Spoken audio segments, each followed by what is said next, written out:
broke. Sometimes see you pass outside my door.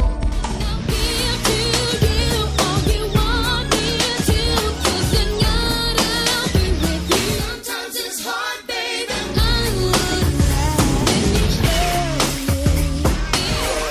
Maybe a show tune for you. I think you right up. Freak like the one that's ever made you feel. Oh, no. Don't you know I wanna freak you, baby? Freak you. Yeah.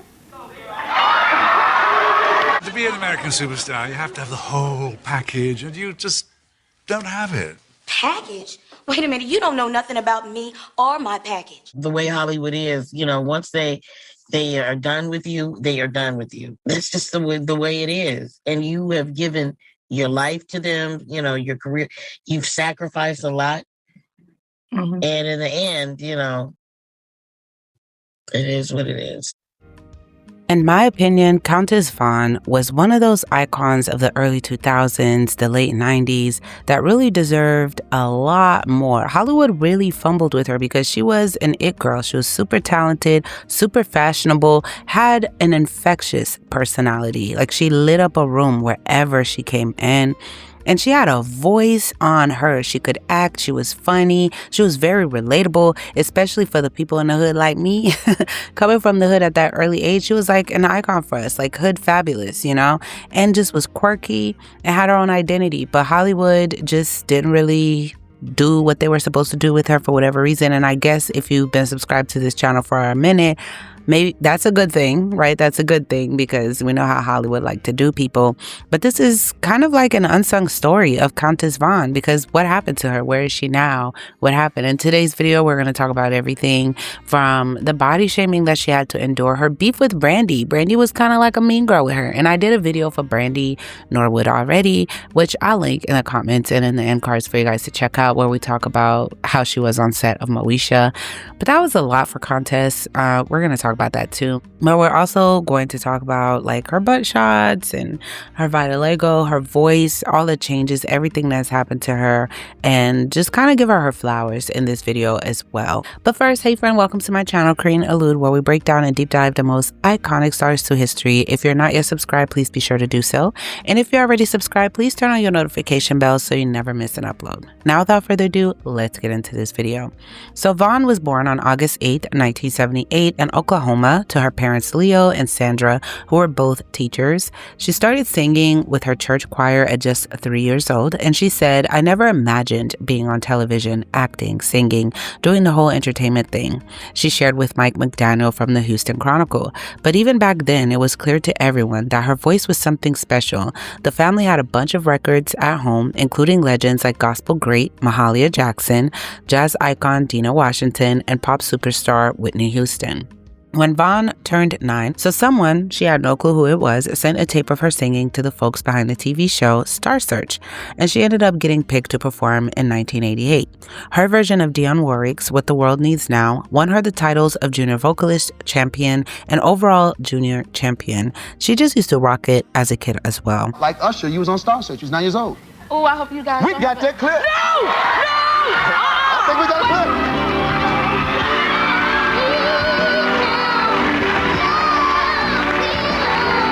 I won a total of 6 times. I was the top vocalist of 1989. Now, people don't know this girl's very talented. She sings, act. I understand you got impressions you can do. Yes.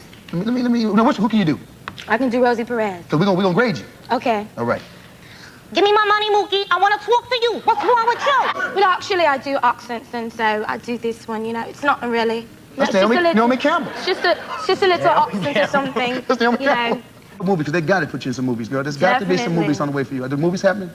Hopefully, I mean. So nobody's giving you, no, I'm going to say right now, this young lady is a very talented young lady. She even mentioned her favorite show, 227, during her performances, which led to a year-long role on the sitcom. After that, she popped up on shows like Thea and The Fresh Prince of Bel-Air with Will Smith, plus had recurring roles on Hanging with Mr. Cooper and Rock. In 1992, Vaughn released an album called Countess on the Virgin label, featuring a ballad called Unconditionally, co-written by the talented Michael Bolton. Despite execs pushing her to record after her Star Search success, Vaughn decided to wait until her voice matured. Her big break came in 1996 when she was cast as Kim Parker in the UPN series Moesha, starring alongside Brandy Norwood. The lively 4'10" Vaughn really brought the party girl Kim to life, impressing Entertainment Weekly's Ken Tucker with her portrayal of a character trying to rise above her tough upbringing. Moesha was a hit throughout the late 90s, and Vaughn snagged an NAACP Image Award for Best Supporting Actress in a Comedy Series in 1998. She picked up several other awards, a Proven Achievers Award from KJLH Radio in 2000, and a nomination for an International Black Comedy Award that same year. The show turned Vaughn into a genuine star. She wrapped up her high school work with tutors instead of attending classes. "I don't regret that at all," she told McDaniel, noting that her parents never pressured her to chase after fame. "We all have decisions to make, and I chose to make something out of my career." As she and Brandy toured malls across the US for promotions, crowds would go wild. "It was truly an ego booster," she recalled. "Although I didn't like my shirt getting torn and my mom fell, it was an ego booster, but it got scary." End quote. The only downside, dating was tough. "It's genuinely hard to find someone who cares for me and not what I do." End quote.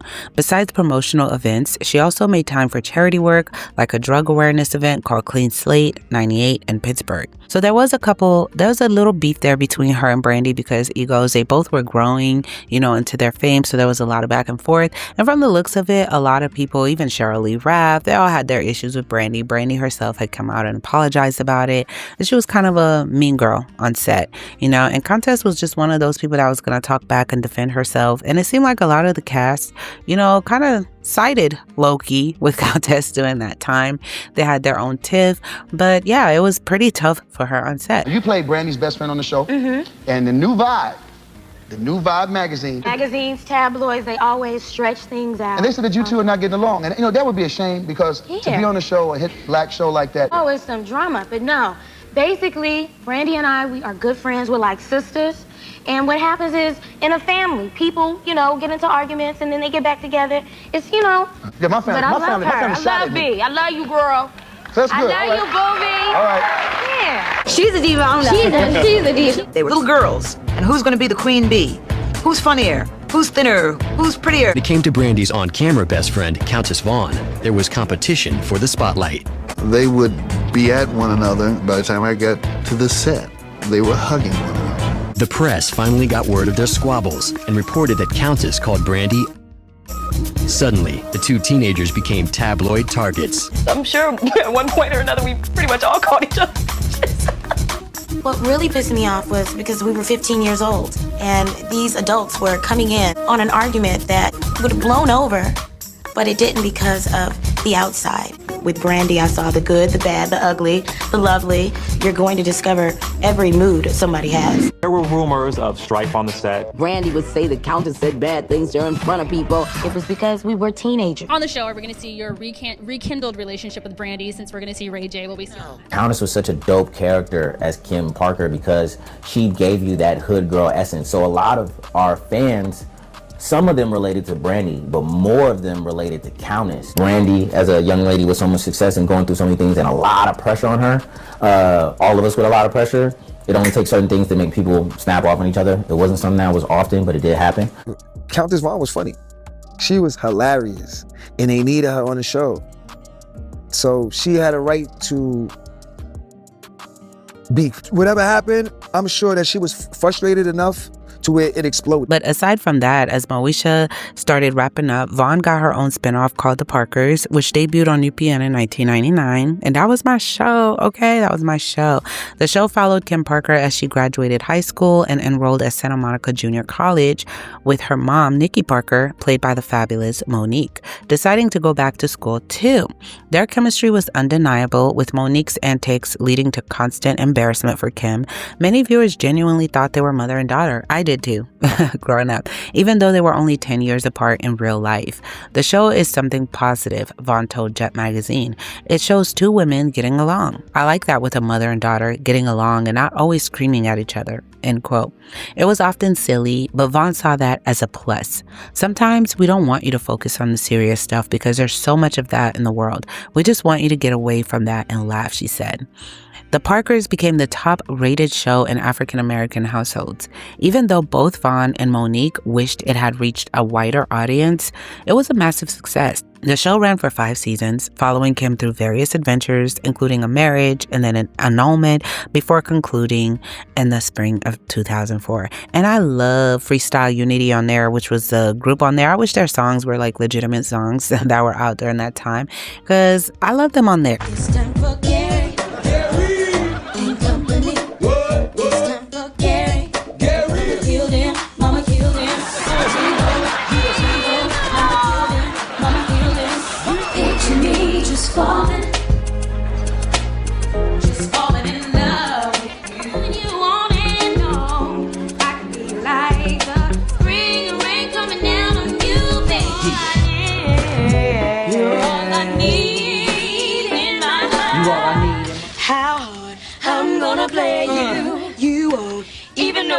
Come on. How hard? Know the way I like it. So tell me, are you with it? If you ain't down, forget more than it is. Please don't promise me. Need me, all you need. I will be your everything. Hold you in my. I think you know me very well, but you don't know me. I'ma give you.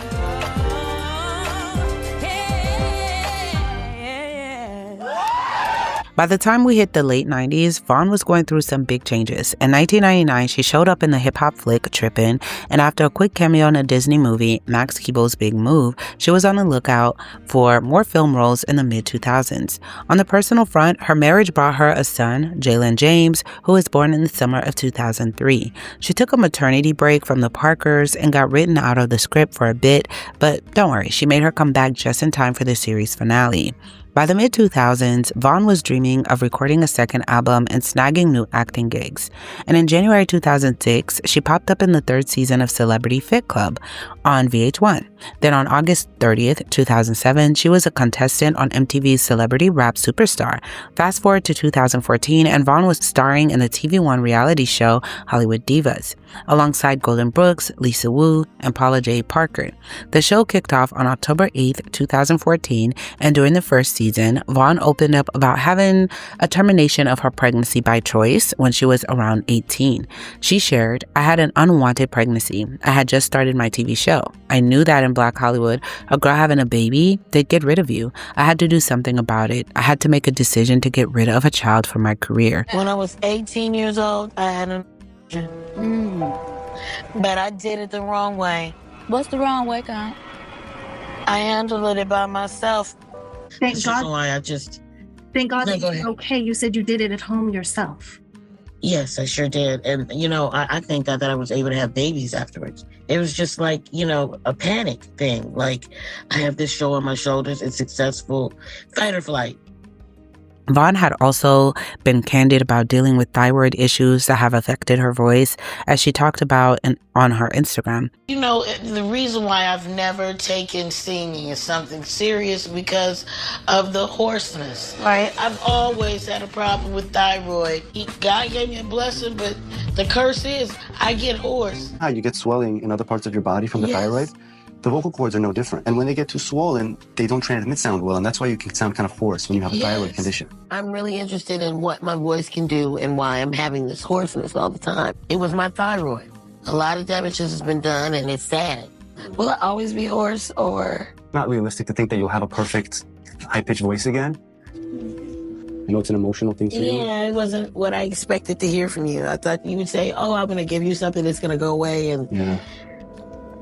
The thyroid has always affected my life, some type of way, but now it's affecting my singing. Even with those challenges, she still loves to sing and perform. Plus, she's spoken out about her health matters, like having vitiligo, which impacts her skin pigmentation. So people thought she was bleaching, but that wasn't the case. And in a recent chat with fellow actress Sherry Johnson, who you might remember from Family Matters and The Parkers, Vaughn opened up about how her body was compared to her white co-star Jenna Von Oy, who played Stevie. Those comparisons took a toll on her self-esteem and even led her to get silicone butt injections.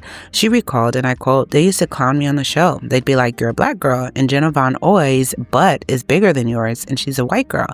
And that used to bother the heck out of me. That used to be the joke of all time." The boobs are mine, but the butt is not. Okay. Because they used to clown me on the show. They'd be like, "You a black girl, and Jenna Von Oy's butt is bigger than yours. And she's a white girl. What was bigger than all of ours? Right, and that used to bother the heck out of me. That's what they used to call her, white chocolate. White chocolate. Did that really play on your self-esteem? It sure did. Wow. It sure did. I never knew that. Because I was like, I'm a black girl, and I'm supposed to have a big butt. And then you see all the attention that she would get for having it. You fall into these stereotypes. The two continued their conversation about the pressures young black actresses face in Hollywood, especially when they don't fit the typical body standards. Vaughn remembered feeling absolutely self-conscious because of the writing on Moesha and the fat-phobic joke aimed at her character. "And I get mad at myself because I was a lot smaller than I was on Moesha," she said, "and they made me the fat kid. The jokes, even the first episode, the line was, 'Oh, it's baby fat.' And what's her name goes, 'No, it's fat baby,'" end quote. And those jokes, they've been called out since then because when Netflix, got the rights to Moesha in 2020, fans are both excited, but a lot of them became disappointed, as I was as well, as they started to notice just how many fat-shaming one-liners were in the first season against, the character Kim Parker. And I was like, dang, how could she deal with that? So a lot of people was calling it out on Twitter like, yo, Mo is actually annoying in the show. And Kim was the one that really made the show, but there was a lot of mean jokes towards her body and stuff like that. So a lot of people didn't find that cool. But that's a lot of our shows. When we went back to watch it, we saw how problematic they are. And I've done a lot for our sitcoms. Yeah, a lot of our favorite sitcoms, we saw that. But she got bullied a lot for her weight all throughout since she was a child. Who says being a size 6, 4, or a 0 makes you attractive? Girl, you wearing that She-Devil costume. Yeah, it looks like you're losing weight. Now, why is that a compliment? I was just saying that your costume makes you look slimmer. You don't get it, do you? It's not about my weight. I'm secure with myself. I just don't appreciate my so-called friends talking about me. I know what you meant, and I know what you did, and I would never talk about my friends behind their backs. Talking about insecurities. Mine came from a very young age. Being on the set of 227 and you actually hearing an adult talk about the way you look. Do you like music? Oh, I love music. Good. I bought my entire collection of the 3 Bs. What group is that? Bach, Beethoven, and Brahms. Well, I like rap, Jazzy Jeff and the Fresh Prince. Oh, honey, you'll grow out of it. She's fat. She's black. She's ugly. So that played in on my psyche for a long time. One of the characters not liking me because I was fat, black. Didn't know I heard her. Yeah, so this is very unfortunate. And she just had such a beautiful voice. And I wish that a lot more was done with her. And I even saw some, conspiracies on Twitter and Lipstick Alley where people were saying that Brandy put the juju on her to, destroy her career and her voice and all that was going on. Which, come on, guys, I'm not going to throw those allegations out there, but that's, it's just unfortunate how her career ended. But she gave us a lot of laughs. She's still giving us laughs today because she does parodies, especially of Onija, I believe that's her name, the lady that was in Dubai, that refused to leave the Middle East. I need $20,000 at the end of the day for my lipo. Okay? $20,000. 30,000. Yeah, so she does parodies and still little skits here and there and throughout. But she was just the it girl from her fashion, her looks, everything. Give her flowers in the comments. Leave some flower emojis for her. And if you're not familiar with her, please check out the Parkers. She was funny. Although they made her character, they dumbed it down. She was still like, it was hilarious still. I know a lot of people are commenting on that too, but that was the thing of the era. They always had a character that was dumbed down, but it was still a lot of comedic relief, and I enjoyed her character a lot. I don't have anything negative to say about her character on the Parkers because it was hilarious to me, and she was always my favorite. Even on Moesha, loved her on there. But this is all I have for you guys. Please comment below what other videos you guys would like to see. I love you guys, and I'll see you in the next